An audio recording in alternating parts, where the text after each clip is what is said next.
হেই everyone, আশা করছি সকলে ভালো আছেন। আমিও আলহামদুলিল্লাহ ভালো আছি। পরিজ লাইফস্টাইল থেকে পড়ি এখনই চলে এসছে।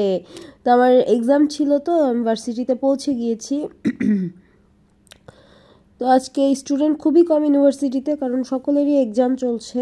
এটা গ্রাউন্ড ফ্লোরে দেখতে অনেক সুন্দর। সামনে ইনডোর গেমসের রুম আছে, এখানে সকলে ইনডোর গেম খেলে, যার যার পছন্দ। কিছু স্টুডেন্ট খেলছে আর আপুরা গল্প করছে। ফাঁকা ফাঁকা তো, স্টুডেন্ট কম, এই জন্য কেমন জানি একটা মনে হচ্ছে। এখানে আমাদের অ্যাকার্ড এবং তার পাশে হচ্ছে আমাদের ক্যান্টিন। এটা ছেলেদের কমন রুম। আমিও আমার নিজের ছবি একটু তুলে নিলাম সেই সঙ্গে। তো আমি 5 তলায় চলে গেলাম আমাদের লাইব্রেরিতে, একটু পড়াশোনার দরকার ছিল। আমি এক্সামের সময় আসলে লাইব্রেরিতে যাই। ব্যাগটা এখানে রাখা হলো, কারণ আমাদের সিকিউরিটি পারপাসে ব্যাগটা এখানে রাখতে হয়। এবং আমি ফোন আর প্রয়োজনীয় বই খাতা যা লাগে আর কি, সেগুলো নিয়ে ভিতরে ঢুকে গেলাম। আমাদের লাইব্রেরিটা অসম্ভব সুন্দর এবং অসম্ভব বড়।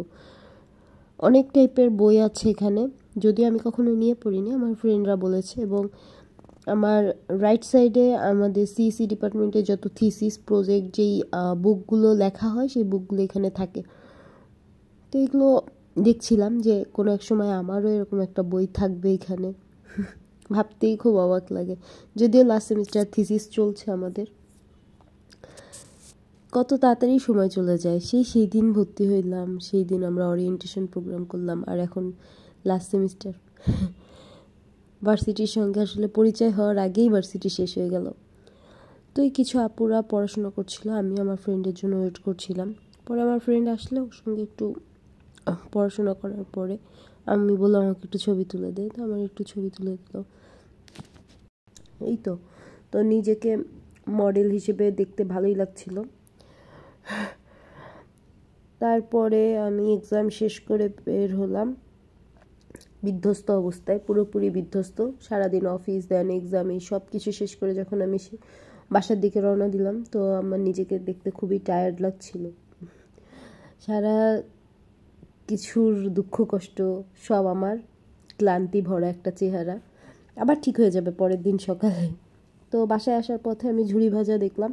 এইটা আমার ফেভারিট বলবো না, তবে পছন্দের একটা খাবারের তালিকায় ছিল। তো অনেক দিন পরে চোখের সামনে দেখায় বললাম, মামা আমাকে 2টা দিবেন। তো উনি ওনার কাছ থেকে 2টা নিলাম। নেওয়ার পরে ঝুড়ি ভাজা নিয়ে একটু ভিডিও করছিলাম, আর অনেক মেমোরিজ মনে পড়ছিল। ঝুড়ি ভাজাটা মূলত আমাকে খাওয়ানো শিখিয়েছিল একটা আপু। তারপরে অনেক হিস্ট্রি এর পেছনে। ঝুড়ি ভাজা। তো আপনাদের ঝুড়ি ভাজা ভালো লাগে কিনা আমাকে জানাবেন কমেন্ট বক্সে। অবশ্যই আমাকে জানাবেন যে ঝুড়ি ভাজা আপনাদের ভালো লাগে কিনা। বাসায় আসার পথে আনারস দেখলাম, যদিও আমি আনারস পছন্দ করি না, বা 1-2বার খাওয়া হয়েছে, কখনোই আব্বা আমাকে আনারস খাওয়াইতে পারে নাই। এটা আব্বার একটা দুঃখ। এই তো আজকে খেয়ে নিলাম। ধন্যবাদ, সকলে ভালো থাকবেন।